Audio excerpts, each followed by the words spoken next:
예, 여러분 반갑습니다. 5월 1일이네요.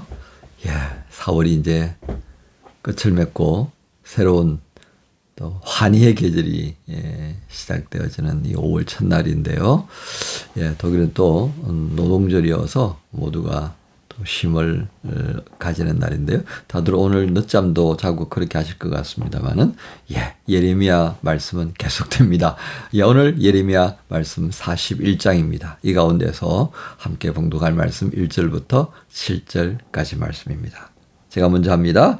일곱째 달에 왕의 종친 엘리사마의 손자요 느다냐의 아들로서 왕의 장관인 이스마엘이 10사람과 함께 미스바로 가서 아히감의 아들 그다랴에게 이르러 미스바에서 함께 떡을 먹다가 느다냐의 아들 이스마엘과 그와 함께 있던 10사람이 일어나서 바벨론의 왕의 그 땅을 위임했던 사반의 손자 아히감의 아들 그다랴를 칼로 쳐 죽였고, 이스마엘이 또 미스바에서 그다랴와 함께 있던 모든 유다 사람과 거기에 있는 갈대아 군사를 죽였더라. 그가 그다랴를 죽인 지 이틀이 되었어도 이를 아는 사람이 없었더라. 그때 사람 80명이 자기들의 수염을 깎고 옷을 찢고 몸에 상처를 내고 손에 소재물과 유향을 가지고 세겜과 실로와 사마리아로부터 와서 여호와의 성전으로 나아가려 한지라. 느다냐의 아들 이스마엘이 그들을 영접하러 미스바에서 나와 울면서 가다가 그들을 만나 아히감의 아들 그다랴에게로 가자 하더라. 그들이 성읍 중앙에 이를 때에 느다냐의 아들 이스마엘이 자기와 함께 있던 사람들과 더불어 그들을 죽여 구덩이 가운데 던지니라. 아멘. 오늘 말씀의 제목 그다랴의 죽음 그리고 혼란의 이유 제목으로 함께 나눕니다. 시드기야의 종친 엘리사마의 손자 느다냐의 아들 왕의 장관인 이스마엘. 참 깁니다. 그죠? 이 이스마엘이 드디어 모반을 일으킵니다. 그래서 식탁에서 교제하던 총독 그다냐를 살해하고 말았습니다. 앞서 40장 15절에 보면 가레 아들 요하난이 이제 군 장군입니다. 그나마 이제 바벨론에 다 그냥 박살이 나고 흩어졌다가 다시 모아서 장관을 이제 군대에 사령관을 세우고 이제 이렇게 수습하는 삶이었죠. 자, 그런 이 요하난이 계속 경고합니다.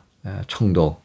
지금 듣기로는 이 이스마엘이라는 자가 총독을 죽이려고 합니다. 알다시피 지금 바벨론이 유다를 완전히 망가뜨렸기 때문에 거기에 복수하려고 하는 자들이 분명히 있습니다. 이 이스마엘이 그들을 규합해가지고 총독에게 그 화살을 겨누고 있습니다. 조심해야 됩니다. 제게 명령하시면 이 이스마엘을 제가 처단해 버리겠습니다. 지금 이 바벨론에게 저항한다는 건 얼마나 의미가 없는지 잘 알지 않습니까? 이제 이렇게 얘기한 거죠. 근데 이 그다냐가 그 말을 듣지 않아요. 이 시기에 이런 일을 벌인다는 것 자체가 지금 이게 무모한데 이스마엘이 그렇게 하겠냐, 뭐 이런 식이었던 거죠. 그래서 이 경계를 풀고 어떻게든 지금은 유다를 수습해. 모든 불안과 걱정, 뭐 공포 이런 것들이 전 유다를 이스라엘 백성들에게 덮여 있는 때니까 총독으로 위임받았던 만큼 이 땅을 사랑하고 백성들을 사랑하는 마음이 있죠. 왜? 그 사반의 손자 아히감의 아들이니까 그 모든 것을 다 아는 거죠. 또 예레미야까지도 와서 힘을 보태려고 하는 것 있었잖아요. 그러니까 한 사람이라도 더 품고 뭐 이렇게 하려고 했던 것 같아요. 그러니까 이스마엘이 왔다 그랬을 때 식탁에서 같이 밥 먹잖아요. 이 얼마나 우호적인 분위기였습니까? 그런데 그걸 기회로 이스마엘이 그다냐를 죽여버리고 말았습니다. 자, 그 다음에 이 이스마엘이 이제 어떤 짓을 또 하는가 한번 보세요. 자, 이틀이 지났는데도 얼마나 은밀하게 그냥 몰살을 시켜버렸는지 이 사건이 일어난 지 이틀인데도 아무도 몰라요. 그런데 또 모종의 일이 일어났습니다. 여러 곳에서 오늘 여기 본문에 보면요. 어떻습니까? 세켐과 실로와 사마리아로부터 이제 북쪽 북왕국에 속하는 그런 지역이다라고 볼 수 있겠는데요. 자, 이들이 이제 성전에 그동안에는 못 왔잖아요. 그러니까 이제 성전에 와서 예배하겠다고 80명이 내려오는 거예요. 근데 이들에게 조금 이제 특이한 부분이 있습니다. 막 상처도 냈어요. 그러니까 수염을 자르고 뭐 옷을 짚고 하는 건 회개하는 장면이기도 하고요. 근데 여기에 대해서 이제 막 상처까지 냈다라고 하는 것은 이방 신을 섬기던 그 흔적이 좀 남아 있는 것 같아요. 혼합 종교식의 그런 모습이 북왕국에는 있잖아요, 그죠? 자, 그런데 이들을 맞이할 때 보세요. 6절에 보니까 미스바에서 나와 울면서 가다가 그들을 만나. 이 완전히 트릭을 쓴 겁니다. 음흉한 계획을 가진 거죠. 이 음흉한 계획이라고 하는 이유가 뭐겠습니까? 보세요. 그 사람들을 죽여요. 성 안으로 들어오라 그래가지고 구덩이에 다 그들을 죽여서 묻어버리는 그런 간교한 일을 합니다. 그러다가 이제 몇 사람이 우리 죽이지 말라고 지금 오다가 숲에다가 우리가 많은 양식과 그걸 숨겨놨다고 우리 살려주면 그거 다 알려주겠다고. 그거 받고 이제 풀어주는 거죠. 오늘 이 모습을 보면서요, 이스마엘이 과연 바벨론에 반항하는 저항군을 이끄는 지도자인가? 그거 아닌 것 같아요. 이들은 그저 탐욕스러운 거예요. 복수의 눈이 먼 탐욕자들, 그렇게밖에 말할 수 없겠습니다. 그러니까 이렇게 80명이나 되는 사람들을 죽여버리는 거죠. 무슨 상관이 있어요? 자, 이런 모습들을 보면서요, 결국 어떻게 됩니까? 이 이스마엘의 이끈 자들과 그 다음에 군사령관인 요나답이 이끄는 이 군대와 충돌을 하게 되죠. 이스마엘이 이런 흉악한 일을 벌였다는 사실을 알게 된 요하난이 군대를 이끌고 이스마엘을 추격해서 공격하고, 그리고 또 백성들 되찾아오고, 요하난은 그 백성들 데리고 이제 돌아오고요. 그 다음에 이스마엘은 놀라가지고 암몬 지역으로 도망가 버립니다. 자, 이런 상황들이 이게 여러분 가만 보세요. 그다랴의 죽음 그리고 혼란의 이유는 이 혼란을 틈타서 이스마엘이 탐욕을 부리는 거죠. 그 결과가 무엇이겠습니까? 총독 그다랴를 통하여서 회복의 기회를 가질 수 있었던 유다가 또 쪼개지고 또 혼란에 빠져버린 거예요. 보세요. 우리가 여기서 이스마엘을 공격하면서 백성들을 찾아왔던 요한안이 이거 갈대아에게 알려지면, 바벨론에게 알려지면 우리 다 죽는다. 그래가지고 애굽으로 도망가려고 하는 길을 찾는 거예요.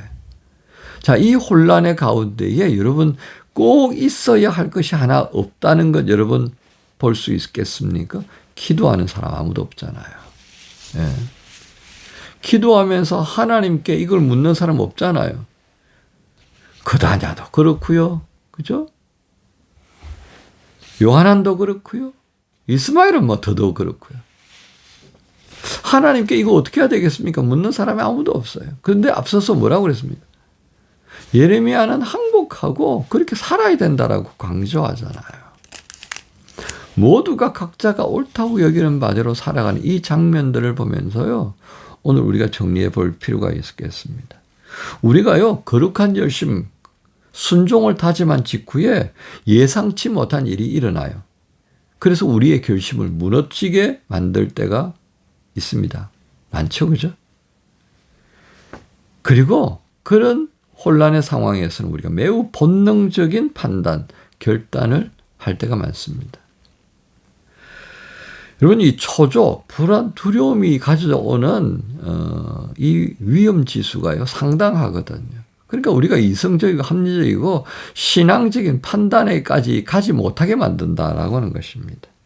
특히 나와는 상관없는 상황에서 일어난 일들은 정말 당혹스럽죠. 이건 예측 불가능이잖아요. 느닷없이라는 말이 통할 수 있겠습니다. 이번 한국에 산불이 났잖아요. 산 너머에 있는 불이 어떻게 내 집 앞에 떨어져요? 기가 막힐 일이지 않습니까? 그러니까 뭐 그냥 옷가지만 걸친 채로 가방 하나 들고 튀어나오는 상황들이 많았다고 그래요. 가축은 불에 타고요. 예. 여러분, 이처럼 내게 주어지는 예상치 못한 상황으로 내리는 판단들 정말 어처구니 없습니다. 여러분, 실상 우리의 삶은요, 한 가지로 구성되어 있지 않잖아요. 얼마나 다양한 것들로 많이 얽히고 설키고 되어져 있는 상황을 살아갑니까? 그만큼 우리는 예측 불가의 삶을 살 수밖에 없겠더라는 겁니다. 그래서 그 모든 것들 우리 삶의 목적, 방향성들을 완전히 그냥 카오스 상태로 만들어버릴 때가 정말 많습니다. 그때에 우리 어떻게 하겠습니까? 그때도 기도해야 한다는 겁니다. 그때 우리가 기도를 놓쳐버리면요, 우리는 이와 같은 탐욕의 희생양이 될 수밖에 없을 것입니다.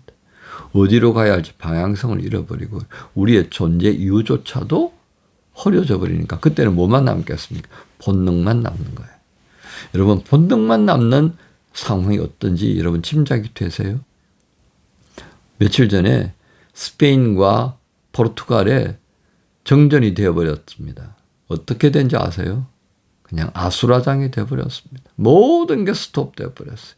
저는 지구 종말의 날이 바로 그런 예시가 아닐까 싶습니다. 우리가 가장 아무 생각 없이 쓰고 있던 전기 하나가 스톱되었을 때 우리가 사용하는 모든 삶의 환경이, 모든 시스템이 멈춰져 버린 것. 우리 여러분, 이거 심각하게 볼 수 있어야 합니다. 이처럼 우리는 굉장히 나약해요. 우리가 뭘 한 거 할 수 있는 것 같다 싶으죠? 천만의 말씀, 만만의 땅콩입니다. 아무것도 제대로 할 수 있는 게 없어요. 전기불 하나 나가니까 끝났지 않습니까? 그렇습니다. 혼란의 이유, 이 혼란의 시간에 우리가 어떻게 할 것인가를 미리 여러분 신앙 안에서 훈련을 해볼 필요가 있지 않겠습니까? 기도입니다. 무슨 일을 만나든지 예수 의지하는, 이게 신앙인 겁니다. 그것은 욕심이 본능을 따라 표출되는 것처럼 우리 신앙의 본능은 기도하는 것에 매우 자동적으로 되어가야 하지 않겠습니까? 오늘 41장의 말씀을 보면서요, 오늘 또 5월 1일 쉬는 날에 여유로운 마음을 가지고 우리가 기도하는 삶의 습관을 들일 수 있는 기회로 삼았으면 참 좋겠습니다. 여러분 모두를 주님 예수님의 이름으로 축복합니다. 주님 감사합니다. 혼란의 이유를 또 한번 보게 하셨습니다. 예상치 못했던 총독 그다냐의 죽음, 그리고 그 이후에 나타났던 모든 혼란스러움들, 그 가운데 기도하는 모습이 보이지 않는 것, 어쩐 일일까요? 하나님, 우리 시대에서 맞이하는 이 혼란스러운 가운데에 우리도 덩달아서 함께 무너져가고 있는 것은 아닌가 돌이켜보게 하시니 감사합니다. 기도하는 하나님의 사람들, 주께 의탁하는 그런 본능이 일어나도록 도와주옵소서. 예수님의 이름으로 기도합니다. 오늘 이곳에 계신 성령님, 우리에게 말씀하시고 우릴 가르치소서.